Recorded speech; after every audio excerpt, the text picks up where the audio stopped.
The Gem Pass is absolutely insane value in Squad Busters, and this is always the case. Anytime there's a thing you have to work on over time in a game, it's more value than if you just outright buy something. But there's a little trick. Oh, there's a little trick that you can use, and it has to do with the very start of the Battle Pass with your Super Evolution, or if you're in the very first version of the Battle Pass before you get to this one, there's a 2-star evolution that you get to go and pick. Now, I did this little trick with my 3-star evolution, and I am so glad I did. And here's the trick. When you pick a 3-star evolution, you are getting a full 3-star unit. That's sick. But you don't have to just pick one of the units you have access to right now. You can wait until you get to a new world and then pick a new unit from that world. Okay, so what I did is I was patient as could be. I mean, the first version of the pass I just snapped off. I can't even remember what I picked for my 2-star. But a 3-star evolution is 10 2-stars, so it's a bit of a bigger deal, right? Each world doesn't have any new epics, and my recommendation is that you pick epics when you go and you use this full super evolution. Epics are harder to get. So if you're going to give me a full unit, like, yeah, I'm going to pick the more rare one, okay? Now, that may not be the greatest long-term strategy when 4-star units are available, but for now, there's only 3-star units, and so getting that epic maxed out for the current state of the game is freaking sweet. So as soon as I got to Royal World, which unlocked at 35, I snapped off the Royale King. Yeah, Royale King. Boom. I just full 3-star, done, okay?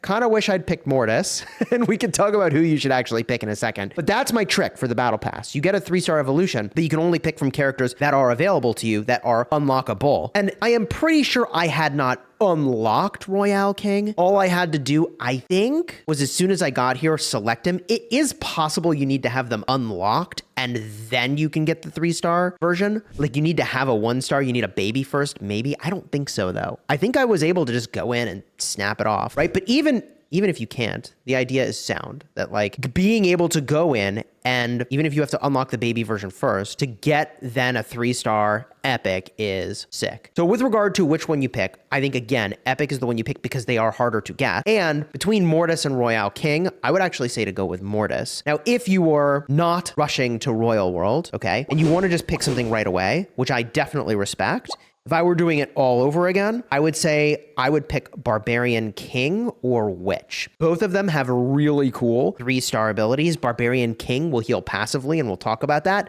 Witch gives you a barrel of skeletons. I find that Witch is a fairly vulnerable unit, and that the barrel of skeletons, however, lets you be very intimidating where you need it. So if I were doing it all over again, I would be picking between those units. I don't think I personally would go for the Archer Queen, although she is pretty good, quite frankly. And if we look at the desert world, between the Battle Healer and Max, I would say neither of those, for me, are really a great candidate for the 3-star. Here's the thing. The Battle Healer does do some cool stuff. She gives you some max health. It's really nice. But I wouldn't, like, I know that should feel transformative to my squad, but it just doesn't. And the Battle Healer gives 50% more health at the higher tier. It's like, when you say it like that, it's pretty good. We'll look at their individual stats in a minute, but I just didn't think it was impressive enough. And then Max, awesome speedster. Really enjoy him. You get one of them in your squad. He's good. I have what I need there, right? And like, I still don't have him to 3 stars, and it is what it is. Okay, so if we look at my collection, proof is in the pudding as to why it is you should pick an epic from the Battle Pass, okay? And you can see that even these epics that I got access to at the start of the game, I still do not have 3 stars, okay? All the rares, I have 3 stars. And like, yes, I am whaling in this game, okay? I'm spending, every time I play a game, I'm having a chest running, like, and I'm on like a, I don't know, 250 game spree. But the point I'm making is that if I'm pulling that much and I still don't have 3 stars on some of these units, it feels to me that the justification is there now. Obviously, proof in the pudding that like getting an epic is the play, because it's going to take, even though it would be more impactful immediately in the short term to take a rare like the Hog Rider or to take a common. You get those more frequently. Do not pick them in your Battle Pass, man. Don't do it. You can get those other ways, all right? And if we just look really quickly at the top end of things between Royale King and Mortis, I picked Royale King. You can't really see here. I blow this up so that you got a nice background instead of like weird side stuff, whatever. The Royale King, all right, he is going to summon defenders, which is pretty cool. He's kind of tanky at 2,200 health, but really low DPS. And what I find deploying these royal recruits after you open a chest is cool, except then you really need to be opening chests wherever your enemies are, which is kind of dangerous. Otherwise, these little guys are just in an irrelevant location, which is not amazing. You see, the 2-star extra kings in the squad deploy extra recruits. And then at the 3-star, they give you a spell to summon an elite recruit.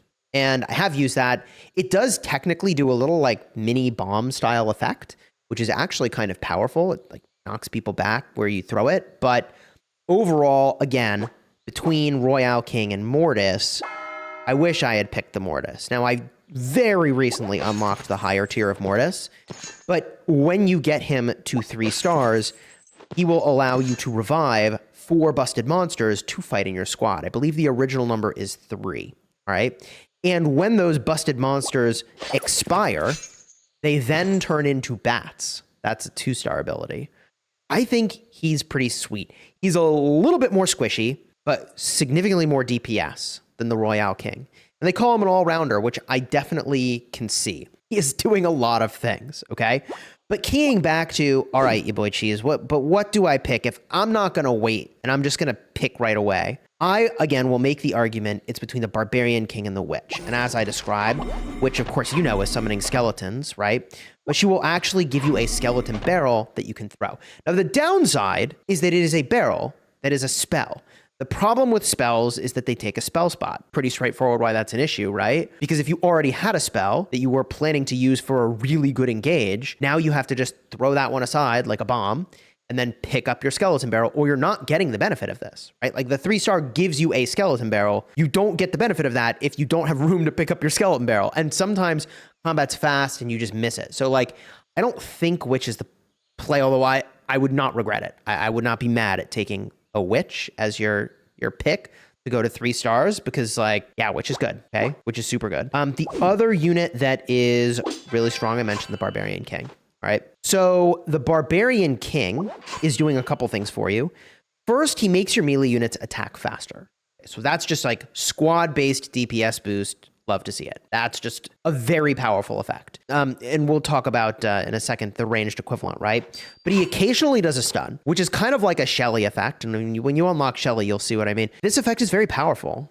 Stuns are very, very, very good. And he will passively heal when he's not attacking, which is the weakness of your front line. The front line takes a fight, gets weak. If you don't have a healer, you're kind of wrecked. My boy over here, it's going to heal back up passively. That seems really good to me. 3,200 health is huge. 145 DPS is good. Yeah, I think Barbarian King for me would be the pick if I were doing it all over again. And then the Archer Queen over here, I think she's fine. I find her to be a bit too much glass cannon for me and too ambushable. Like someone attacks you from the side and she just pops. But she's got 1,200 health, only 140 DPS, but all the ranged units in your squad attack fast, which like one top up of an Archer Queen at the end feels really good to me. Whereas I kind of want to fuse my Barb King. Not that you don't want to fuse an Archer King, Queen rather, but like the Barb King, I don't know. His effect is, and his overall punch is very good. I guess his overall punch is the same as hers, but obviously a lot more health. Now she will occasionally fire exploding arrows, which stuns are very powerful, and also she heals. So quite frankly, I guess you could choose which you prefer when you're would you rather heal your with this range unit when you're out of combat, or would you rather have the Barbarian King healing himself? Right? Like I feel like my front line is the more important one to have passively healing, but all these choices are fine. All right, all these choices are fine. With regard to your 2-star evolution at the very beginning of the game, I think I went with a Barbarian.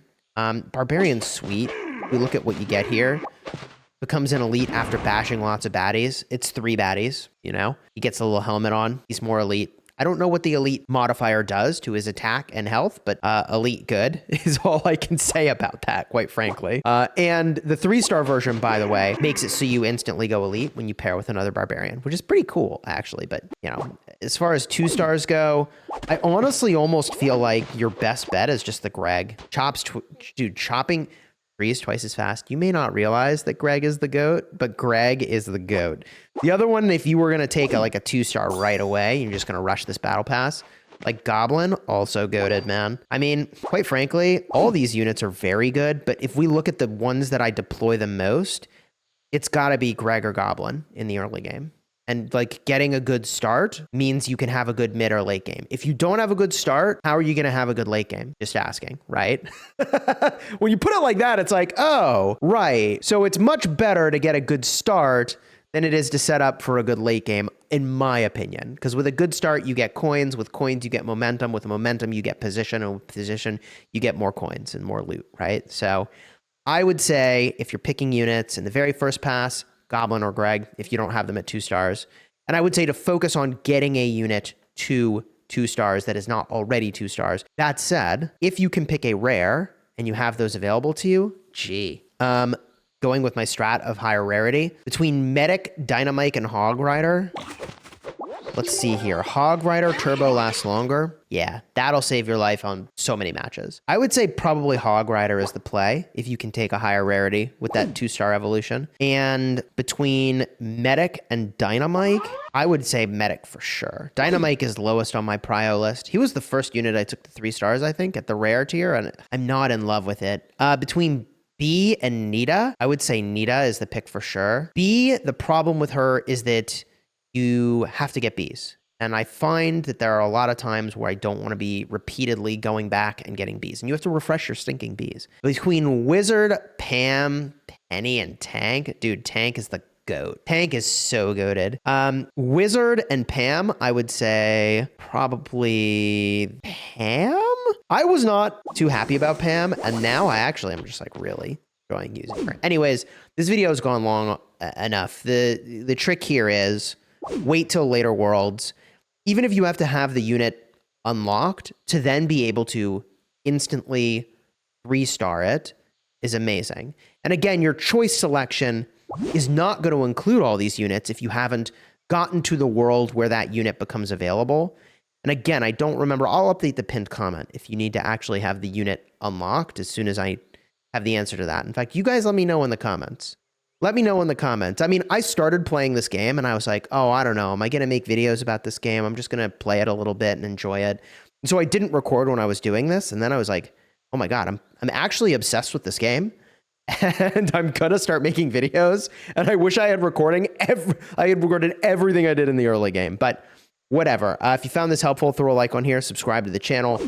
TLDR, Gem Pass, super high value. Every day I'm getting chickens in my Mega Bank too, which is freaking sweet, man.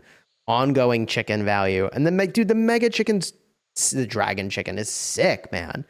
Like when you're a new player, you don't realize that the chicken is so good.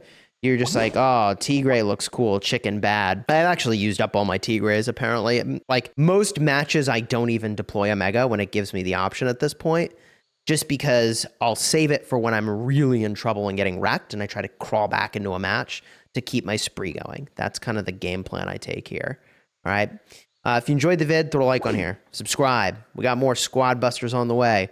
Hopefully, code Chisgule will be available starting on the 28th of May, which is coming up pretty quickly, actually. So hopefully you'll enter that code Chisgule. I appreciate your support. Until next time, have fun smashing your enemies.